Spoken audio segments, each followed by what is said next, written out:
नमस्कार, बहुत स्वागत है आपका। आप देख रहे हैं भाग्य चक्र और मैं हूं आपके साथ शैलेंद्र पांडे। आज हम बात करेंगे अग्नि तत्व की राशियों के बारे में।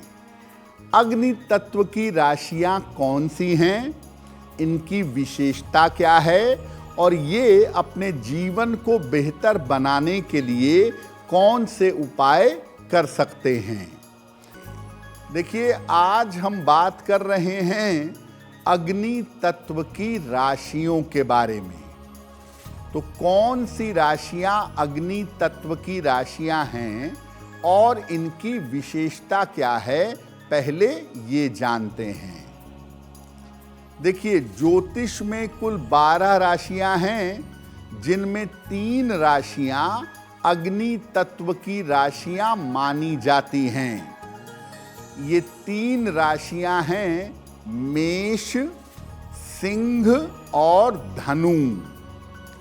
इन राशियों के अंदर ऊर्जा और अग्नि काफी मात्रा में होती है और अग्नि राशियों के लिए, मेष के लिए, सिंह के लिए, धनु के लिए उनके जीवन में सबसे महत्वपूर्ण होता है सूर्य। अग्नि तत्व की राशि वाले लोगों के अंदर साहस बहुत होता है, नेतृत्व करने का गुण होता है, लेकिन साथ में इनको क्रोध भी आता है। क्रोध भी इन राशियों के अंदर पाया जाता है। जीवन में जबरदस्त संघर्ष करना, मेहनत से आगे बढ़ना और समाज को, दुनिया को दिशा दिखाना, ये गुण अग्नि राशियों के अंदर होता है। और अग्नि की राशियां, चाहे मेष हो, चाहे सिंह हो, चाहे धनु हो, ये जो राशियां हैं, ये जीवन में बहुत संघर्ष करके तब आगे बढ़ पाती हैं। अग्नि तत्व की जो पहली राशि है, उसका नाम है मेष। तो मेष राशि की विशेषताएं क्या हैं, क्या प्रभाव है, वो जानते हैं। अग्नि तत्व की जो पहली राशि है मेष राशि, इस राशि के स्वामी हैं मंगल और सूर्य की सर्वाधिक प्रिय राशि है मेष। सूर्य जब मेष में पहुंचते हैं तो बड़े शक्तिशाली हो जाते हैं। मेष राशि वालों के अंदर ऊर्जा बहुत होती है, साहस बहुत होता है, जीवन में हमेशा कुछ नया करना चाहते हैं, मन इनका स्थिर नहीं होता, चंचलता इनके अंदर पाई जाती है। मेष राशि वाले बड़े इनोवेटिव होते हैं, नया काम करते हैं, मेहनत करते हैं, खुश रहने की कोशिश करते हैं, छोटी छोटी चीज़ों से ही संतुष्ट भी हो जाते हैं। लेकिन इस राशि की सबसे बड़ी कमजोरी है, इनका दिमाग स्थिर नहीं होता।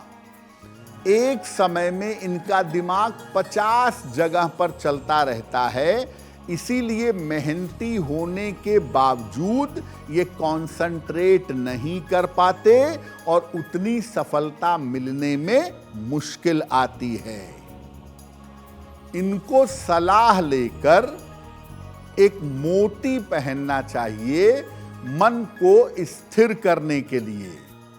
मेष वाले अगर सलाह लेकर मोती पहने तो बहुत अच्छा होगा।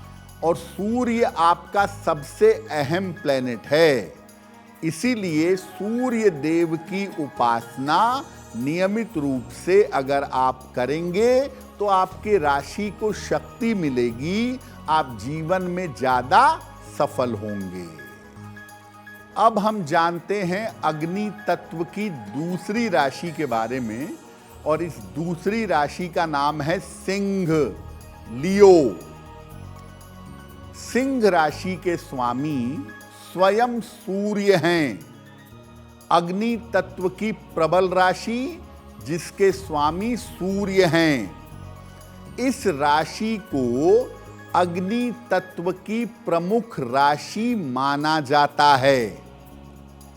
सिंह राशि जो है ये नेतृत्व करवाती है, साहस देती है, जीवन में संघर्ष बढ़ाती है और राजनीति की राशि मानी जाती है। सिंह राशि के लोग संघर्ष में डूबकर अपने जीवन की ऊंचाइयों पर पहुंचते हैं, दुनिया को दिशा देने की ताकत रखते हैं। सिंह राशि के लोग अक्सर समाज का नेतृत्व करते हैं, समाज को दिशा दिखाते हैं। इस राशि की सबसे बड़ी कमजोरी है अति विश्वास, ओवर कॉन्फिडेंस। मेहनती तो बड़े होते हैं, ईमानदार भी होते हैं, लेकिन मुझे सब आता है, मैं सब कर सकता हूं, इस अति विश्वास में अक्सर मारे जाते हैं। और सिंह वालों की एक और मुश्किल है, जीवन में कुछ भी सिंह वालों को बिना संघर्ष के नहीं मिलता। हर काम के लिए इनको संघर्ष करना पड़ता है। इनको सलाह लेकर एक मूंगा धारण करना चाहिए, बहुत ही अच्छा होगा। और अगर आपकी राशि सिंह है तो रोज सुबह सूर्य भगवान को जल चढ़ाइए। इसके बाद कम से कम 27 बार या 108 बार गायत्री मंत्र का अगर आप जप करें तो आपके लिए बहुत बेहतर होगा।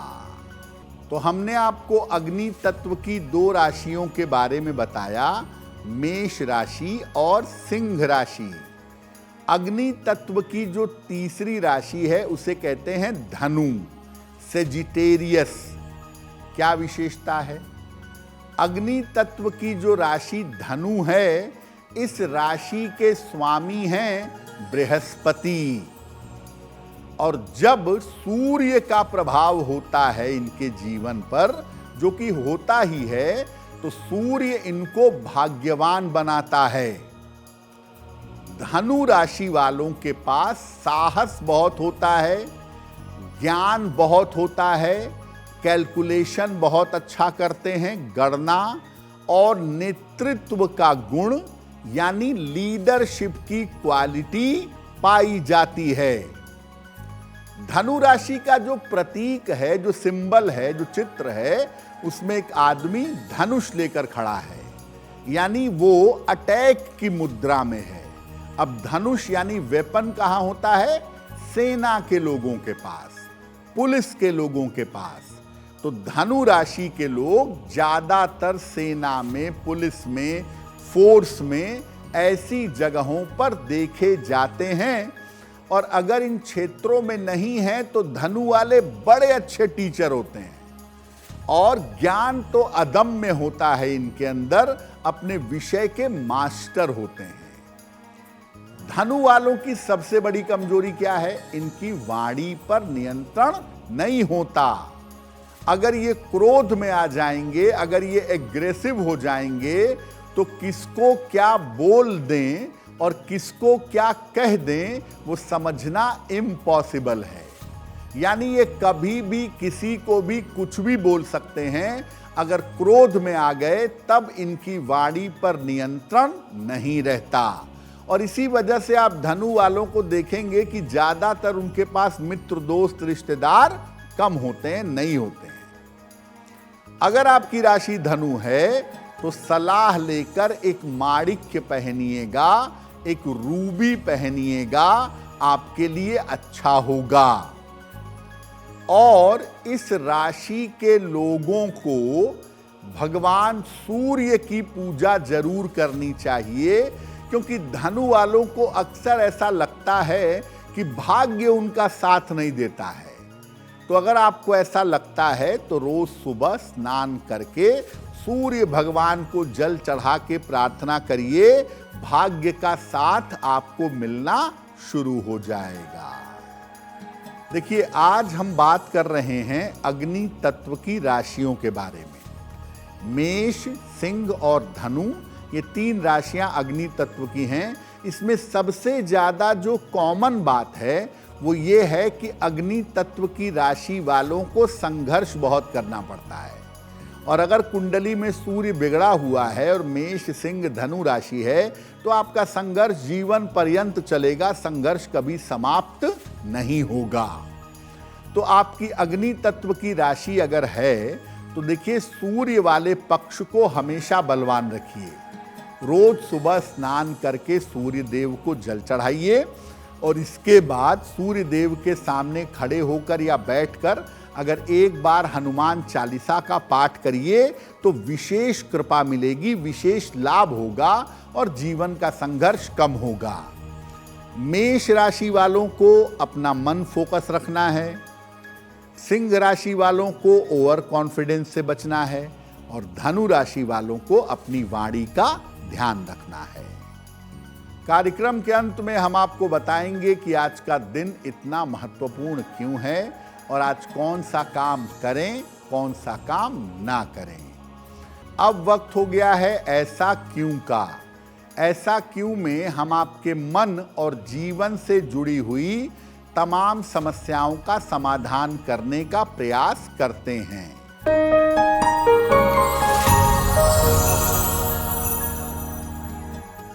ऐसा माना जाता है कि पुरुषों को देवी को सिंदूर अर्पित नहीं करना चाहिए। माँ दुर्गा, माँ काली, माँ लक्ष्मी, देवी को वो लाल फूल अर्पित कर सकते हैं लेकिन सिंदूर अर्पित नहीं कर सकते। ऐसा क्यों? देखिए, नियम ये कहता है, मान्यता ये कहती है कि कोई भी पुरुष केवल अपनी पत्नी को सिंदूर लगा सकता है या अपनी पत्नी को सिंदूर अर्पित कर सकता है। अपनी पत्नी के अलावा दुनिया में किसी भी स्त्री को पुरुष सिंदूर नहीं लगाएगा, अर्पित नहीं करेगा। देवी माँ का स्वरूप हैं, माँ सरस्वती, माँ काली, माँ लक्ष्मी, माँ दुर्गा। तो अपनी माता को कोई भी पुरुष सिंदूर अर्पित नहीं कर सकता। अपनी मनोकामनाओं की पूर्ति के लिए लाल फूल अवश्य अर्पित कर सकता है। अगर आप मुझसे जुड़ करके अपनी समस्याओं का समाधान चाहते हैं और चाहते हैं कि आपकी समस्याओं को ज्योतिष के माध्यम से सुलझाया जाए तो आप हमसे संपर्क कर सकते हैं, जुड़ सकते हैं एस्ट्रो तक पर। अगर आप मुझसे जुड़ करके अपनी समस्याओं का समाधान चाहते हैं और चाहते हैं कि आपकी समस्याओं को ज्योतिष के माध्यम से सुलझाया जाए तो आप हमसे संपर्क कर सकते हैं, जुड़ सकते हैं एस्ट्रो तक पर।